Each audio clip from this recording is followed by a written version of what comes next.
class students. Yesterday we read about nervous system and its parts, and we came to know that a nervous system has two parts: central nervous system and peripheral nervous system. And we also came to know that central nervous system is made up of two organs, that is brain and spinal cord. And today we are going to study the structure and function of and its parts and their function of brain and spinal cord. Let's begin. As we know, brain is an important organ of central nervous system which is located inside head. तो ये brain जो है ये हमारे सिर में होता है और इसके इर्द गिर्द एक हड्डियों का एक कवर होता है जिसको हम क्रेनियम बोलते हैं. तो एक बाहर से इसकी जो प्रोटेक्शन होती है वो हड्डियों से की होती है, तो बाहर की मैकेनिकल इंजरीज से उसको प्रिवेंट करता है. और उसके बाद जो ब्रेन के ऊपर जो मेम्ब्रेन्स होती है वो तीन होती है और उनको हम मेनिंजेस कहते हैं. तो पहले इसकी आउटर मोस्ट प्रोटेक्शन वो बोन्स का होता है, तो क्रेनियम बोलते हैं. उसके बाद इस ब्रेन के ऊपर तीन मेम्ब्रेन्स होती हैं जिसको मेनिंजेस बोलते हैं, और उन मेनिंजेस के बीच में और ऊपर नीचे दोनों साइड से बीच में भी एक फ्लूइड सर्कुलेट करता है जिसको हम बोलते हैं सेरिब्रोस्पाइनल फ्लूइड. वो फ्लूइड भी इस ब्रेन को प्रोटेक्ट करता है from mechanical shocks, mechanical injuries, बाहर की एटमॉस्फेयर से, हीट से, बाकी जितनी भी चीज़ें हैं इस जो ब्रेन है इससे प्रिवेंट होता है. तो उसके अंदर जो है ब्रेन होता है, और ब्रेन बहुत सारे मिलियंस एंड ट्रिलियन न्यूरॉन्स का बना होता है, और छोटी छोटी आर्ट्रियोल्स होती हैं इसके अंदर, और बहुत सारा फैट भी होता है. तो जो हमारा ये ब्रेन होता है ये क्वाइट डेलिकेट होता है, लेकिन बाहर से इसके ऊपर जो है ये स्मूथ नहीं होता है, इसके फोल्ड्स होते हैं इसके ऊपर. तो ये ब्रेन का बाहर का स्ट्रक्चर है. जो ब्रेन है इसको फिर और तीन हिस्सों में डिवाइड किया गया है: फोर ब्रेन, मिड ब्रेन और हाइंड ब्रेन. एक एक करके हम इनको स्टडी करेंगे और इनकी फंक्शन देखेंगे किस किस चीज़ को कंट्रोल करते हैं.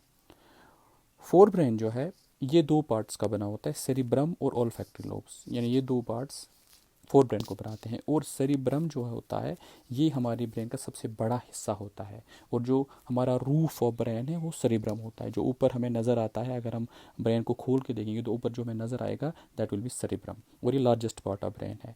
और सबसे ज़्यादा सेंटर्स भी इसी में होते हैं, जैसे हमें सोचने का सेंटर, जैसे हमारे लर्निंग का सेंटर, इंटेलिजेंस का, मेमोरी का, जो हमारी पर्सनालिटी का है, ये सेंटर्स के अंदर होते हैं. और जो हमारे सेंस ऑर्गन्स है वो सेंटर्स भी इन्हीं के अंदर होते हैं. और जो हमारी वॉलंटरी फंक्शंस है वो ये सेरिब्रम ही कंट्रोल करते हैं, यानी वो मोशंस, वो एक्शंस जो हम खुद कंट्रोल करते हैं they are actually control by cerebrum. और उसके बाद दूसरा जो ऑल्फैक्टरी लोब्स है ये हमें स्मेल डिटेक्ट करने में हेल्प करता है, इनका ये एक काम है. तो फोर ब्रेन के दो पार्ट्स की फंक्शंस आपने देखी, सेरिब्रम और ऑल्फैक्टरी लोब्स. फिर मिड ब्रेन का कोई और पार्ट नहीं है. मिड ब्रेन जो है ये बंच ऑफ न्यूरॉन्स होता है, ये हमारे हेड, नेक और ट्रंक के रिफ्लेक्सेस को कंट्रोल करता है. जो हम फॉर एग्जांपल विजुअली या ऑडिटरी स्टिमुलस जो हमें मिलते हैं, फिर हम अपने हेड, ट्रंक और नेक की मूवमेंट्स करते हैं, that will B because of mid brain. Hind brain जो है ये और तीन पार्ट्स का बना होता है, एक सेरिबुलम, पोन्स वेरुले और मेडुला ऑब्लोंगेटा. पोन्स वेरुले जो है ये रेस्पिरेशन को कंट्रोल करता है. हमारी जो बॉडी का मैकेनिज्म है रेस्पिरेशन जो है, एटीपी बनने का या फूड को ब्रेक डाउन करने का, वो कंट्रोल करता है, और ये एक काम करता है. सेरिबुलम जो है ये हमारी बॉडी में पोस्चर और बैलेंस का कंट्रोल करने में हेल्प करता है, या हम जिसको हम कहते हैं हम खड़ा रह पाते हैं, हम साइकिलिंग कर पाते हैं, हम अपनी बॉडी में एक बैलेंस मेंटेन कर पाते हैं. तो वो हम that is because of normal functioning of cerebellum. और मेडुला ऑब्लोंगेटा हमारी बॉडी की तमाम इनवॉलंटरी फंक्शंस को कंट्रोल करता है. उसमें स्वेलोइंग, कफिंग, स्नीजिंग, या हमारी हार्ट बीट, या हमारी ब्रीदिंग, सांस लेना छोड़ना, या हमारा ब्लड प्रेशर, या हमारी गट के पेरिस्टाल्टिक मूवमेंट्स, उनको वो कंट्रोल करता है. तो ये थे ब्रेन के तीन parts: fore brain, mid brain, hind brain, और कौन किस चीज़ को कंट्रोल करता है. उसके बाद है स्पाइनल कॉर्ड, ये भी सेंट्रल नर्वस सिस्टम का पार्ट है.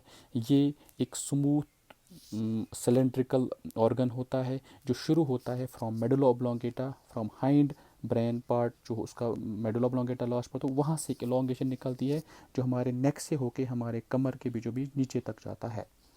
इसके ऊपर भी एक बोनी कवरिंग होती है, जिस तरह से ब्रेन के ऊपर क्रेनियम है, इसी तरह से स्पाइनल कॉर्ड के ऊपर जो है वर्टेब्रल कॉलम है जो उसको प्रिवेंट करता है मैकेनिकल इंजरी से, शॉक से।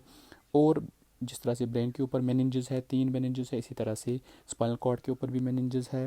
जिस तरह से ब्रेन के ऊपर फिर मेनिंजेस के बीच में सेरेब्रोस्पाइनल फ्लूइड है, इसी तरह से स्पाइनल कॉर्ड के अंदर भी सेरेब्रोस्पाइनल फ्लूइड होता है। तो ये दोनों जो है इस एक ही तरह से प्रोटेक्ट किए होते हैं। फ़र्क ये है कि जो ब्रेन है दैट उसकी सरफेस रफ़ होती है, उसमें डिप्रेशन अनइवन सरफेस है, लेकिन स्पाइनल कॉर्ड की सरफेस स्मूथ होती है। और स्पाइनल कॉर्ड में से 31 पेयर्स ऑफ नर्व्स उठती हैं जो अलग अलग ऑर्गन्स की तरफ जाके उनको कंट्रोल करते हैं। तो स्पाइनल कॉर्ड की फंक्शन पहले ये है कि वो रिफ्लेक्सेस को कंट्रोल करती है, जैसे कि हमने पढ़ा पिछली बार, रिफ्लेक्स एक्शन और रिफ्लेक्स आर्क। जो स्पाइनल रिफ्लेक्सेस है वो स्पाइनल कॉर्ड कंट्रोल करता है।